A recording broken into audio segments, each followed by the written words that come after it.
Magandang hapon po sa ating lahat.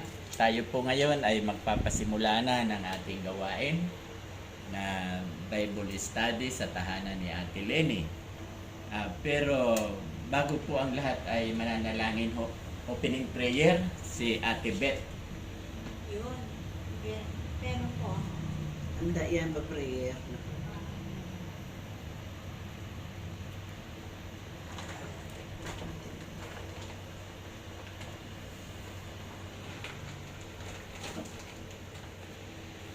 Sige, Ate Beth. nalangin po tayo. Panginoon, maraming salamat po at kami ay nandito po muli para makinig at aralin po namin ang inyong mga salita. Panginoon, salamat din sa inyong paggabay sa amin at sa mga biyaya na pinagkakaloob po sa amin. Patawarin niyo po kami sa aming nagagawang kasalanan. Paspasan niyo po palagi. Maghari po kayo, Panginoon, sa bawat araw at oras ng aming buhay. Salamat po, Panginoon, sa buhay na pinagkakaloob na po sa amin sa araw-araw. Napakabuti mo po sa amin. Tanging pangalan mo ay po sa amin. Amen. Okay. So ngayon naman po, bago tayo makarinig ng salita ng Diyos, ay aawit ho muna si Ate Lisa.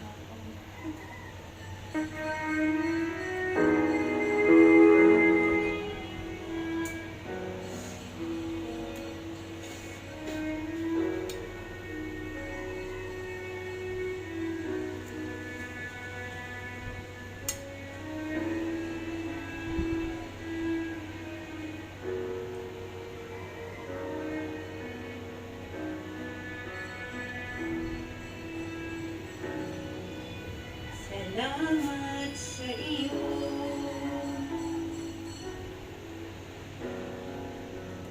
aking Panginoong Jesus. Ako'y inibig mo at inangking lubos.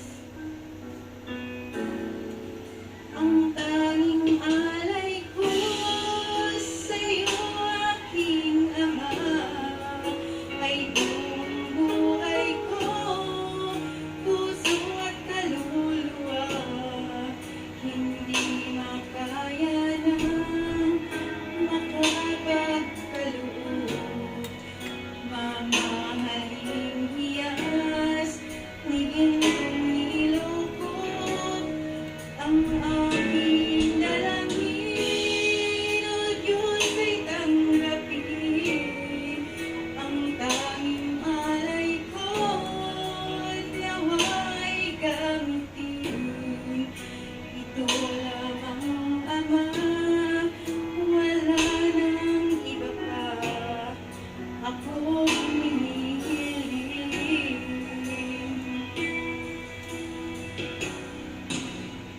O akalain,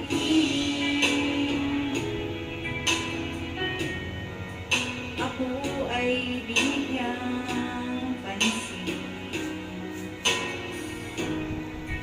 Ang taong tulad ko'y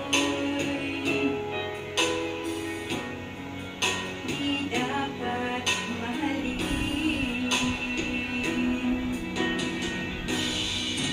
Ang tanging alay ko sa iyo, aking Ama, ay buong buhay ko, puso at kaluluwa. Hindi makaya ng makapagkaloob. Mamahaling hiyas, hindong niloko ang aking dala.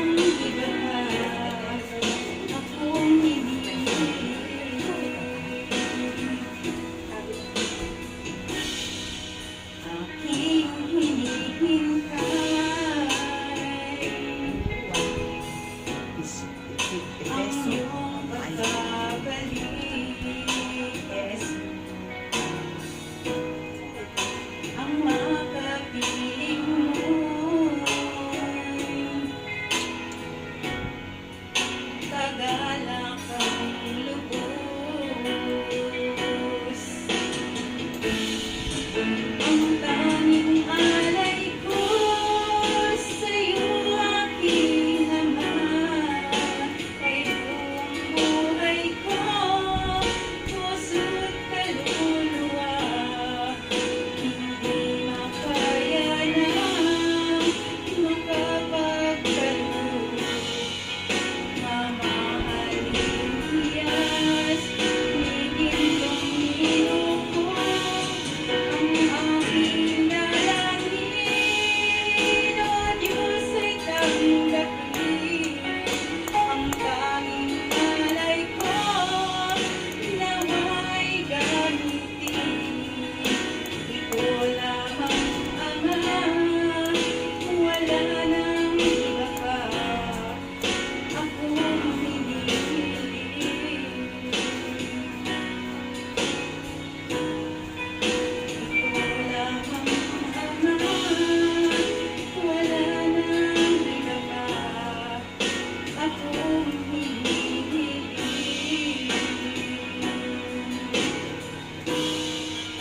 Ikaw lamang, Ama, wala nang iba pa akong hinihiling. Amen. Very good. No? Kaya, ang ganda yan nag-aaral lagi. No? Laging handa. So, ngayon naman po ay handa natin ang ating mga sarili sa pakikinig naman ng salita ng Diyos na walang iba.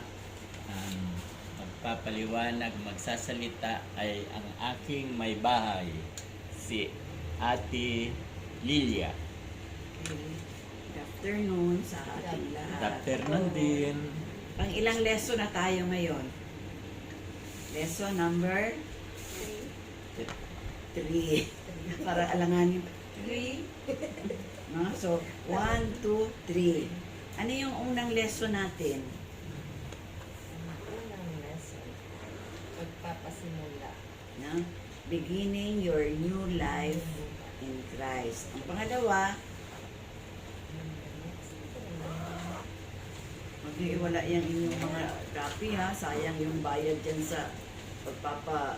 Di, magmumulta 1,000. Ay, oo pala. Nagiging tiyak sa iyong relasyon sa Panginoong Jesucristo. Okay. So, ngayon, tiyak ba tayong lahat na tayo ay may relasyon sa Panginoon? Amen. Mahina. Ano, Amen. parang hindi nakakain tanghalian. No? So, ngayong hapon ng ating pag-aaralan ay living a spirit-controlled life. Hindi ko alam sa Tagalog. Living a spirit-controlled life. Living, L-I-V-I-N-G, a spirit-controlled life. Ang buhay na nasa control ng ng banal na espiritu. No? So, sino ba itong banal na espiritu?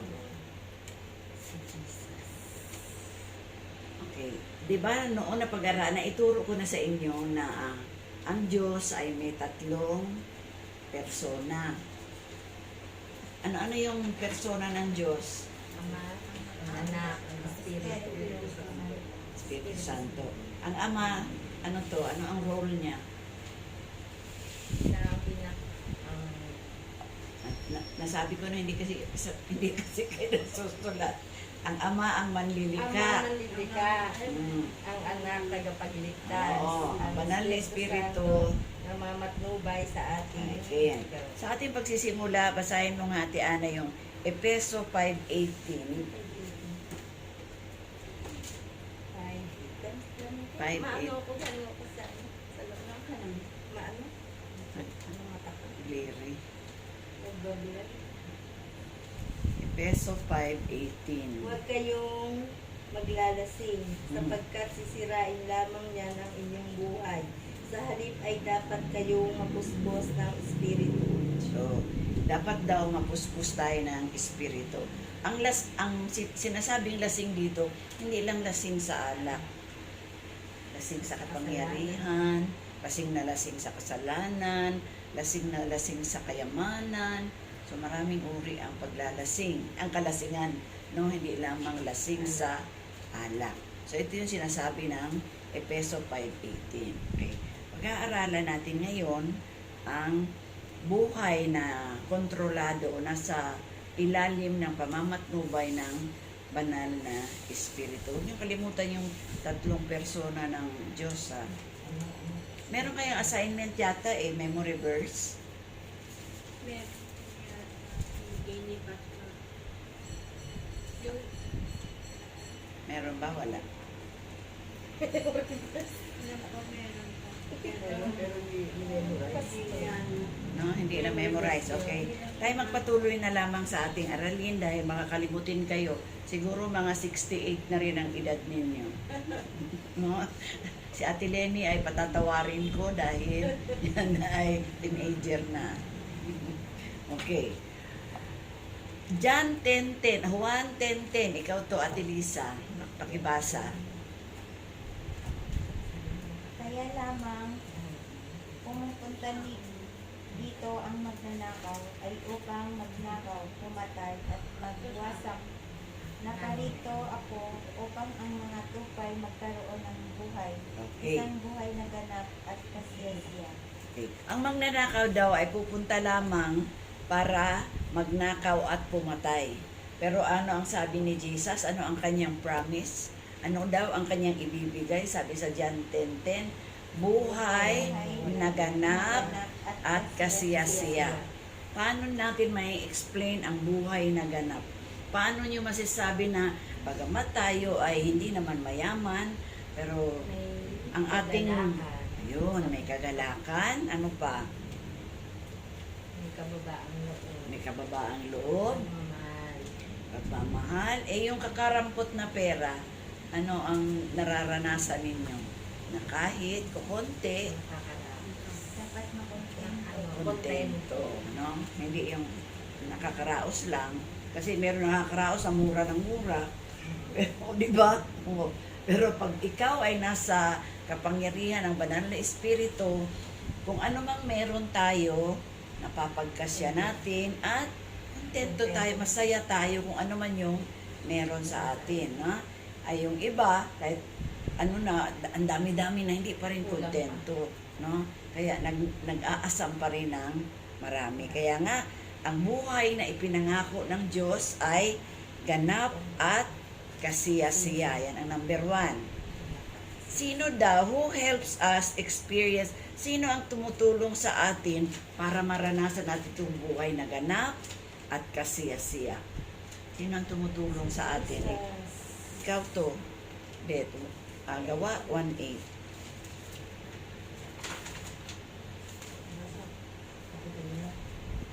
Subalit tatanggap kayo ng kapangyarihan pagbaba sa inyo ng Espiritu Santo at kayo'y magiging mga saksi ko sa Jerusalem, sa buong Judea at sa Samaria at hanggang sa dulo ng daigdig. O sino daw ang magbibigay sa atin ng paano natin mararanasan ang ganitong buhay, yung ganap at kasiyasiya, sino ang magkakaloob sa atin ito? Ha? Sino yung magkakaloob? Tanda natin, hindi si Jesus ang pinag-uusapan natin, ang banal na Espiritu. Espiritu Santo. Espiritu Santo, no? Kung meron tayong Espiritu Santo, makakaranas tayo ng buhay na ganap at kasiyasiya, no? Kapag wala tayong Espiritu Santo, ano ang mangyayari sa atin? Lagi na lang tayong ulam, laging mahaba ang mukha, laging malungkot, kasi laging gutom, hindi na nagkasya kung ano man ang meron, no? Okay, so tandaan natin, ang banal na Espiritu ang tutulong sa atin na maranasan natin ang mga bagay na ito. Sino dito ang gusto ng buhay na ganap at kasiyasya? Amen, no? Tayong lahat. Ikaw po, te. Roma 8:9. Ngunit hindi na kayo namumuhay ayon sa baman, kundi ayon sa Espiritu. Sa katunayan, naninirahan sa inyo ang Espiritu ng Diyos. Kung wala sa isang tao ang Espiritu ni Kristo, hindi kay Kristo ang taong iyon. Tapos ako. Okay. Ang tanong dito, when did we receive, kailan natin natanggap yung banal na espiritu? Kailan yun? Kung tinanggap po natin si Si Jesus, pagkatapos nating baptism. magsisi. No? Kasi hindi naman yan papasok. Tandaan ninyo mga kapatid, walang kapatawaran pag walang pagsisisi. So, kailangan may repentance. Paghingi ng tawad. Paghingi ng tawad. At hindi rin yan siya papasok sa atin pag hindi tayo nananampalataya sa Kanya. Kailangan nating believe. At tanggapin siya sa ating buhay bilang ating Lord and Savior. Saka lamang yan papasok sa ating buhay. At yan na yung nagmamaniobra sa ating buhay. No? Kapag hindi ang banal na espiritu ang nagmamaniobra, nagkokontrol sa ating buhay, ano ang mangyayari sa ating buhay? Magulo. Ano pa? Lagi na lang tayo nababangga. Lagi tayo nahuhulog sa kanal, no? Alam niyo na, ibig sabihin, hindi naman yan literal na ganyan. No, ibig sabihin, Lagi siguro, bigo. lagi tayong bigo, hindi natin nakakamit yung nais natin. Dahil yung laman pa rin natin ang nasusunod. Hindi yung banal na espiritu, hindi yung Diyos ang nasusunod, na? Kasi gusto natin utang dito. Kasi ang kapitbahay ko, may 55 inches na TV. Kailangan mangutang ako kay Ate Lenny. 55. Yan ay 34,000. 55 inches ang linaw ng paningin. Kahit wala kang salamin, kitang-kita. Nagkaduli. No? So, kailangan nasa ilalim tayo ng control. Ang pinanahanan ng anak ng Diyos ay may buhay na walang hanggan. Na? So, tandaan natin yung banal na espiritu ay nasa ating puso. At yun ay hindi kayang anhin ng diablo. Yung banal na espiritu. Saan niya makikita yun? Ang Siya ay nakaselyado. Efeso chapter 1 verse 13. Hanapin Basahin mo. nyo nga Efeso chapter 1:13. Sealed with a kiss. Selyado yan. Tinatakad niya na. Efeso 1:13. 30? 13. 1-3. Efeso 1:30. Kristo, kayo rin na nakarinig ng salita ng katotohanan ng magandang balita na nagdudulot ng kaligtasan at sumasampalataya sa Kanya ay pinagkalooban ng pinangakong Espiritu Santo bilang tatak ng pagkahirang sa inyo. Tinatakan. Bilang tatak. Kumbaga sa baka, pag-aari ko itong baka, may tatak. Kahit naburahin mo yan, hindi. Pag-aari mo pa rin yan. No? So yan ay, ibig sabihin, kung nasa atin na ang banal na espiritu, sino nagmamayari sa atin? Sino daw nagmamayari? Kristo. Amen. Si Kristo po. Si Kristo na, ang Diyos na ang nagmamayari sa atin. Dahil meron na tayong tatak. Alam nga namang tatakan ka ng hindi ka naman pag-aari ng kung sino. Siyempre, kung sino yung nagmamayari sa Yung atin, nanay ko. Oo. Yung nanay ko. yun yung magtatatak na, katunayan, akin ka. Live birth. No? Akin ka. Wala nang mga kaagaw. Di ba may tatak yung birth certificate? Oo, yun. Naka-pirma doon nanay mo. So, kung sino yung nagmamayari, siya yung magtatatak. Na? Tandaan natin yan. At hindi yan kayang burahin kahit sino. Sino ka man. Okay. Tandaan niyo mga kapatid, after the 13 lessons, mag-graduate kayo. Ibig sabihin, Magtuturo na kayo. magtuturo na kayo. Tandaan niyo yung mga pinag-aaralan natin at huwag kayong tamad na magsulat. Jot down. Okay. Balikan mo, Ate Ana, yung Efeso 5:18. Ano daw ibig sabihin ng feeling of the Holy Spirit?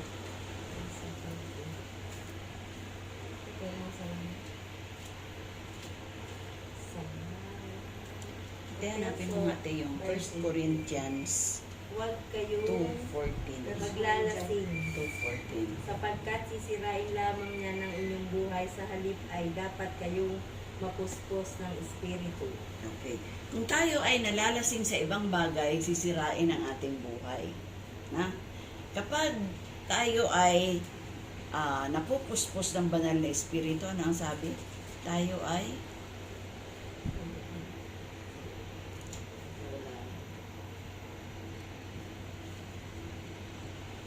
Huwag kayong sisirain namin Oo. ang inyong buhay. anong Sa sunod? halip ay dapat kayong mapuspos ng espiritu. Mapuspos. Mapuspos. Tulad ngayon, napupuspos kayo dahil nag-aaral kayo ng salita. Kapag napupuspos tayo ng banal na espiritu, uulitin ko, ano ang nangyayari sa ating buhay? Hindi magulo. Hoy, puspos na eh. Ay, pagpuspos po. May kukit ka mamaya. Puspos nga eh, balik tayo dun sa uno. Kaya lamang kapag tayo ay puspos ng banal na espiritu, ang buhay natin ay ganap at kasiyasiyan. Ako, inuulit-ulit. Tinitesting ko lang kayo para kayo ay mag-aral. Na? So, nagiging ganap ang ating buhay at kasiyasiya kapag ang banal na espiritu ay nasa ating buhay. Kaya huwag daw tayong malasing sa kung ano-ano mang bagay. Baka at least ikaw, bagamat ikaw luto ng luto, hindi ka naman nalalasing sa amoy ng mga niluluto mo. Bubusog. Na? Bagkos, hindi mo nalilimutan na meron tayong gawain. Kaya tingnan mo yung mga attendance natin. Tayo pa rin. No? Dahil ang buhay Galing pong natin, munisipyo, galing pa pong putol. buhay na ganap at kasiyasiya kapag may banal na espiritu tayo. Ano nga, 1 Corinthians 2:14. Sapagkat ang taong hindi nagtataglay ng espiritu ay hindi kayang tumanggap ng mga kaloob mula sa espiritu ng Diyos. Para sa kanila, kahangalan ang mga iyon at di nila nauunawaan sapagkat ang mga bagay na espiritual ay mauunawaan lamang sa paraang espiritual.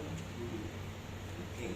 So yung mga walang banal na espiritu, hindi nila kayang tanggapin ang anumang ipinagkakaloob sa kanilang espiritual. Dahil wala silang espiritu. No? Ang sabi nga, kahangalan. No?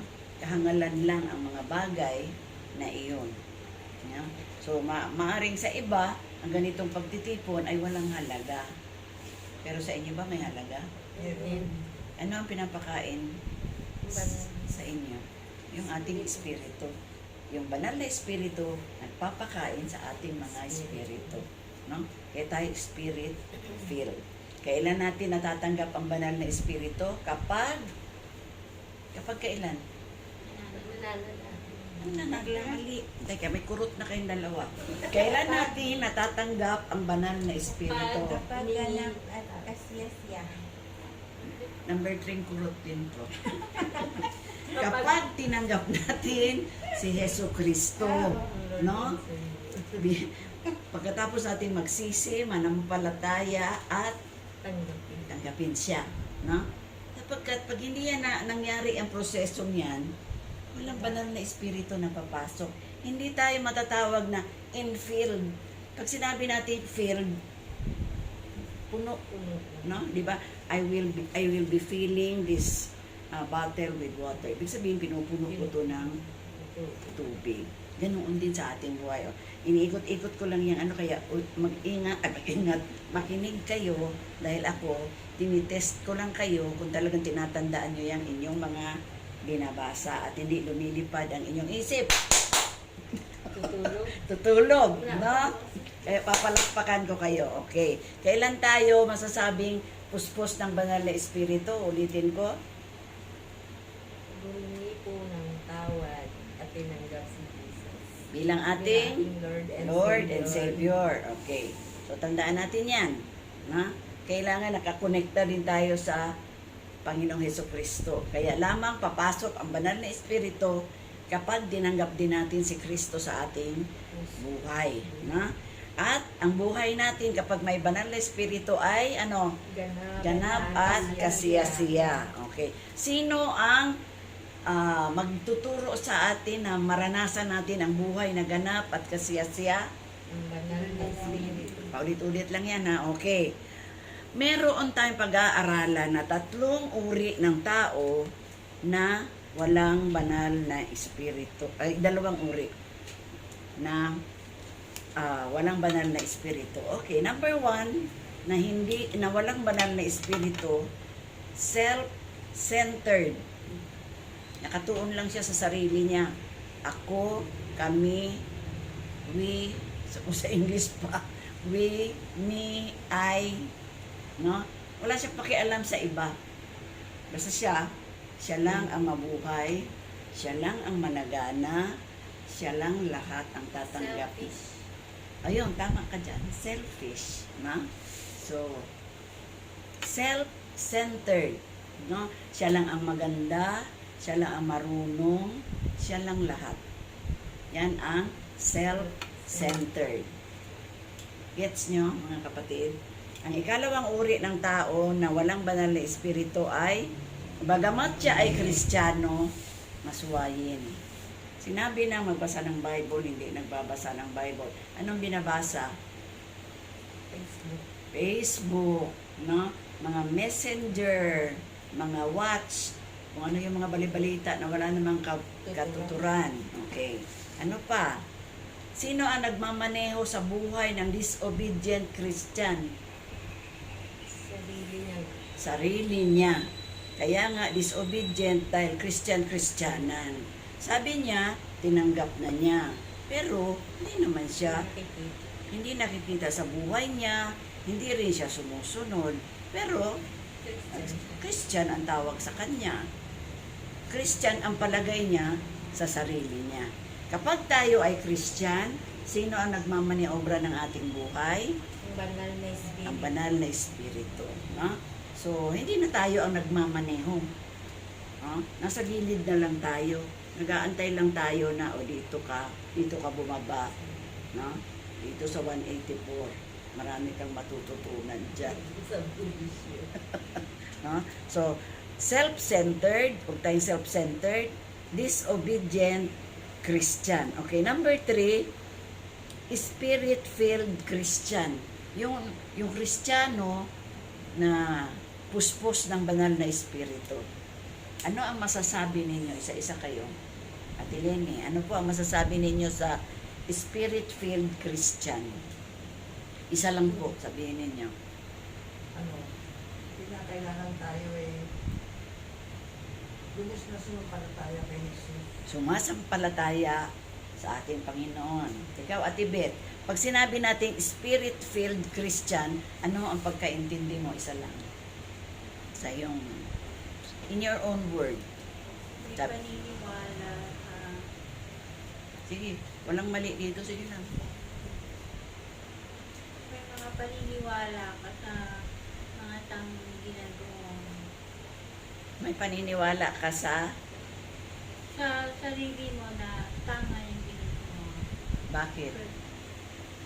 Saan nakabase yung paniniwala mo? Kay Kay Jesus. Sa pamamagitan ng Biblia. No? So, Spirit-filled, sinusunod natin yung nais ng Panginoon. No? Yung atas ng, yung bulong ng banal na Espiritu. Dahil yun ang bumubulong sa atin. No? O, huwag ka dyan. Huwag ka dyan sa liko. No? Mapapahamak ka. Okay? Ikaw, Ate Ana, ano ang pagkaunawa mo pag sinabi natin Spirit-filled Christian? Ano po, mapagpanalangin po. Pagpanalangin. No? Ikaw, Ate Lisa, Nagsasamba. sumasamba. No? So, alam niyo na, huwag niyong kakalimutan yan. Masungit akong teacher. Babagsak tayo. Okay. Kaya lang hindi ko narinig yung Oh, pinakamahalaga. teka muna ako na. Ano ang Ang pinakamahalaga? Spirit-filled Christian, hindi niya nais na meron siyang kasama na mapapahamak. Dinadala din niya, dito ka. Sama kita. No? At aaralan ka doon. Ini-introduce niya si Jesus kasi nga sabi sa Matthew, ano yun? 19:28 ba yun? Ang alin? Yung humayo kayo? Matthew 28:19. Matthew 28:19, na tamang sumampalataya tamang sumamba, tamang sundin ang Biblia. Ano nga yun sa'yo? Tamang ibigin ang kapwa, no? Pero ang higit sa lahat ng utos ng Diyos na nais niya ay humayo. Humayo kayo. Ano ba sa'yo? Dadagdag ko, ang spirit-filled, dapat ipinamumuhay natin ang salita ng Diyos. Yun. Yan ang pinakamahalaga. So, Application. ipinamumuhay ang salita, Ipamumuhay natin ang salita ng Diyos. No? Yun lang. Okay. So, alin kayo dito? Self-centered, disobedient, o spirit-filled? Hallelujah. Praise the Lord. Talaga naman ipinamumuhay, no? Sino dito ang nagko-quiet time pa? Sino dito ang uma-attend ng Miyerkules ng prayer meeting? Amen. No? Yes, Praise the good. Lord. No? Very Dahil good. hindi lang naman tayo ang mabibless doon sa prayer meeting na yun. Pati ang iba na pinagdarasal natin. Maaring yung pinagdarasal natin ay may sakit. O dahil sa ating prayer, idinilig ng Diyos. O, tumanggap siya ng kagalingan. No? Yung meron na babagabag na pinag-pray natin, magkakaroon siya ng kapayapaan. So, pray lang tayo ng pray, mga kapatid, dahil yan ang mabisa nating sandata. Okay. Kapag ang banal na espiritu ang may control sa ating buhay, ano ang ginagawa nito sa atin? Paano niya kinokontrol ang ating buhay? Diyan po, hindi ko na lista nyo na lang. John 14:16, ang banal na espiritu ay patnubay. Kapag sinabi nating patnubay, ano ibig sabihin noon, Lisa? Kapag sinabi nating pinapatnubayan tayo ng banal na espiritu. Ginagabayan. Tama. Okay? So, sa John 16:13, ang sabi dito, ang banal na espiritu ay nagpapaunawa. Na? Di ba may mga beses sa ating buhay na kapag tayo ay nagbabasa ng Bible, di natin maintindihan. Na? So, mag-pray tayo. No? Pag nag-pray tayo, hilingin natin sa banal na espiritu na pagkalooban tayo ng pagkaunawa. So, ang banal na espiritu, ayon sa John 16:13 and 14, nagpapaunawa. Na? Sa Acts, Gawa 1:8, ang sabi dito, tayo ay magiging saksi. Saksi nino? Sige, saan? Judea, Samaria, Jerusalem, at sa dulo ng daigdig. No? So, ibig sabihin, lahat walang pinipili. Maging kasama mo sa bahay, mga kaibigan, mga taga-ibang lugar. Halimbawa, ikaw nagbiyahe ka, sabi mo nagpunta kang Putol. Eh kung malayo-layo yan at mahaba ang biyahe, example lang, may katabi ka, pwede mo siyang sharean. No? Yan ang pagiging saksi. Parang si Mike Enriquez, saksi. No? Tayo ay saksi. Saksi nino? Ano ang ipagsasaksi natin kay Jesus? Ano nga? Ano nga ang masasabi natin tungkol kay Jesus? Paano tayo magiging saksi kung hindi natin kilala si Jesus? Ate Beth, paano natin i-introduce si Jesus sa ibang tao? Sino ba yan si Jesus? Anong ginawa niya? Kung siya ang ating Panginoon, sasabihin niya, marami naman namamanginoon. No? Ano tayo, masasabi mo? The great healer, the great provider. Marami pang iba. Nakalimutan ninyo ang pinakamahalaga. Yung Matthew 28:19. Yun ang mahalaga. Tagapagligtas, no? Marami tayong acronym na masasabi sa kanya, great healer, great provider, shepherd. Pero ang higit sa lahat, siya ang tagapagligtas natin. Wala nang iba. Na? Kaya ang atas, humayo kayo at gawin ninyong alagad ko ang lahat ng bansa. Yun Kaya ang daw mahalaga. Kaya daw tayo ay dapat maging saksi. Na? Ano daw ang ating masasabi tungkol kay Jesus, Liz? Yung sinabi ni Ate Lenny, siya ang ating tagapagligtas. Na? Kasunod na yung the great healer, the great provider, yung shepherd, at marami pang iba. So, read your Bible para ninyong maunawaan. Okay. Rosa, Last 10 minutes. okay. Sa Romans, pwede natin itong review next meeting. Sa Romans 8:26, ang sabi dito, tutulungan niya tayo sa ating kahinaan. Nanghihina rin ba kayo mga kapatid? Ay, hindi. Dumadanas din kayo ng panghihina. So, ano ang dapat nating gawin? Sino ang dapat nating tawagin? Manalangin tayo. Patotoo yan ni Ate Beth, di ba sabi niya, pag hindi ako nakaka-attend sa Bible study, nangihina ako. Pag hindi ako makasimba, parang kulang. Yun ang ibig sabihin niya, Ah. nangihina. So, sa panahon ng ating kahinaan, huwag tayong ma-despair sapagkat merong tutulong sa atin, no? Ang banal na espiritu. Okay. So sa Galatia 5:16, ang sabi dito, ang banal na espiritu ang ating patnubay din. Okay. Ito ang inyong reading assignment. Ay, memory verse. Galatia 5:22 to 23. Pakibasa. Galatia 5:22 to 23. Hanapin nyo kaagad. Pwede naman tayo mag-extend. Total late naman tong babaeng At nakayelo. memoryahin nyo yan. Sauluhin nyo to. Galatia 5:22 to 23. Siyam lang yan. Siyam. Sige. Galatia 5:22 to 23. Yan ang bunga. Ay, nako. Next meeting, kailangan marunong na kayo magbuklat ng inyong Bible, ha? Isang taon na kayong inaaralan.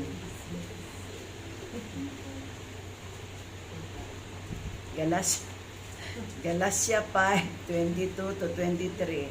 Ba't papabasa mo? Oo, para alam nila. Oh, sige, basahin. Ang total ba, ulan pa Ang naman. bunga ng Espiritu, pag-ibig, kagalakan, kapayapaan, kabaitan, Hanapin katapatan, nyo. kayunahunan, pagpipigil sa sarili.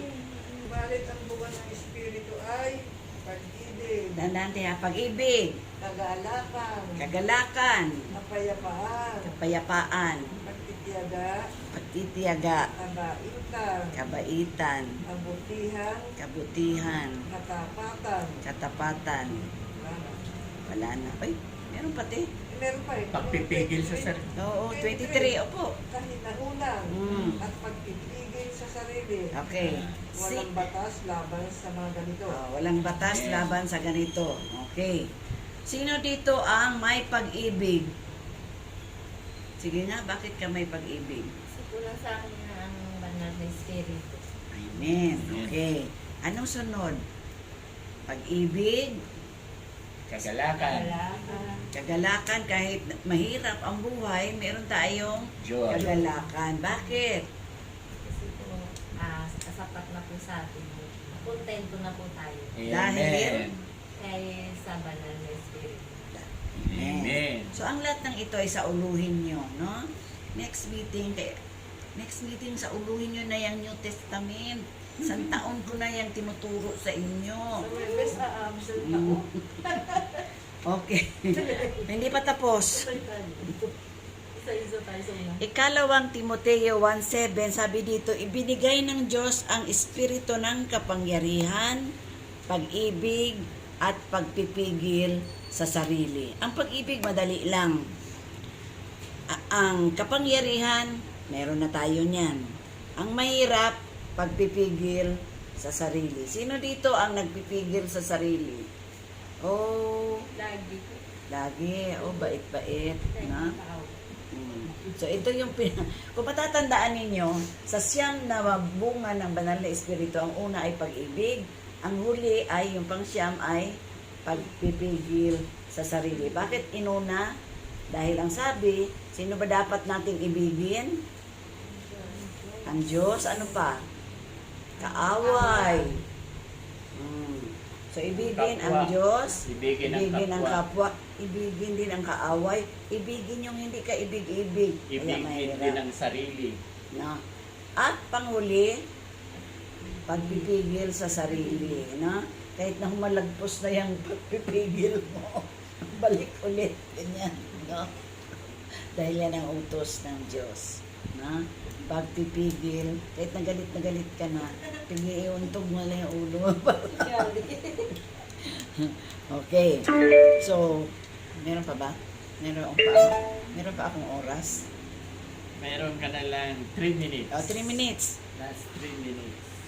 Okay. Paano natin mararanasan ang isang spirit-filled life?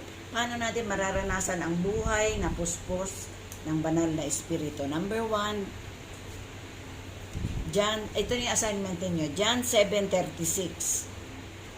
Number 2, 1 John 1:9. Number 3, Romans 12:1. Number 4, Galatia 5:16. Okay. Basahin ninyo yan, ha? Okay. Ang sabi dito, have an intense desire for it. Kailangan, para pumasok ang banal na espiritu, makita naman ng banal na espiritu na nandoon yung ating marubdob na desire na na pumasok sa atin ang banal na espiritu. Ikalawa, confess, no? Confess our sins, lahat ng kasalanan na ma-recall natin. Number 3, mag-submit tayo, magpailalim tayo sa control ng banal na espiritu. Number 4, walk in the spirit. Nakuha niyo masyado mabilis. Oo. Sige, ano yung hindi na nakuha? Una, kailangan natin yung marubdob na desire. Marubdob na desire. Hindi ko alam yung desire sa Tagalog. Pagnanasa. Nasain natin ang marubdob na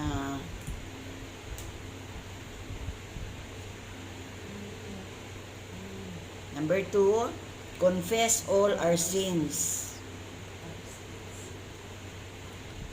Number 3,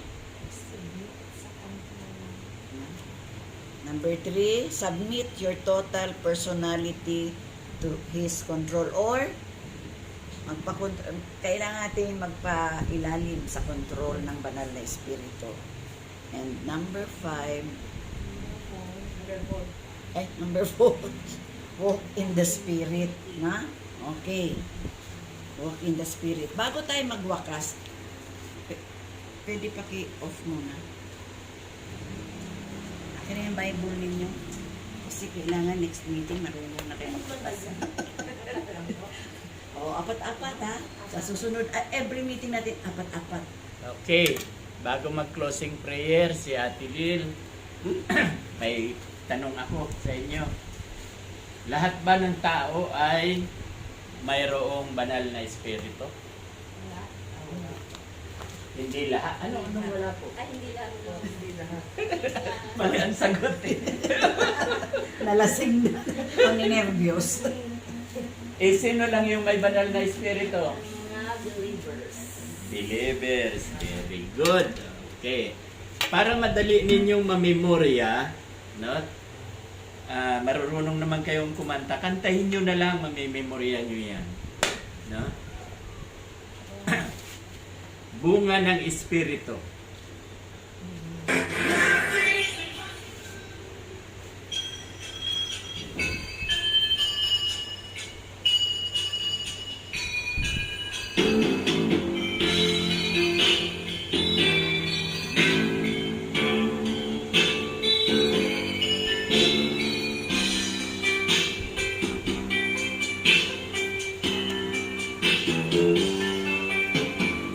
Nais ko mamasdan ang ngiti sa bawat labi, kagalakan ay maghari kailan. nais kong itong awit ng pag-ibig, kabutihan at kapayapaan. Nang matutunan kong pigilin ang sarili kong minsan, puso ay bigyan ng kahinahunan. Ang kagalakan ko nawa sa'yo'y hindi mahihinlay. Mapagtiis na puso, kabaitan ang taglay. Bunga ng Espiritu, mayroon ka ba sa buhay mo? Ang kinakailangan na ipakita ng Kristiyanong tunay. Bunga ng Espiritu, kung wala sa buhay mo, kay Jesus tanggapin mo. Bunga ng Espiritu.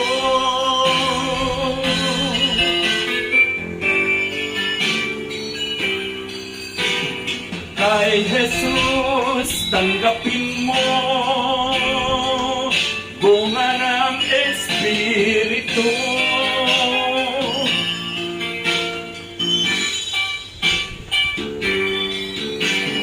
Bunga ng Espiritu, mayroon ka ba sa buhay mo? Ang kinakailangan na ipakita ng Kristiyanong tunay. Bunga ng Espiritu, kung wala sa buhay mo, kay Jesus tanggapin mo. Bunga ng Espiritu.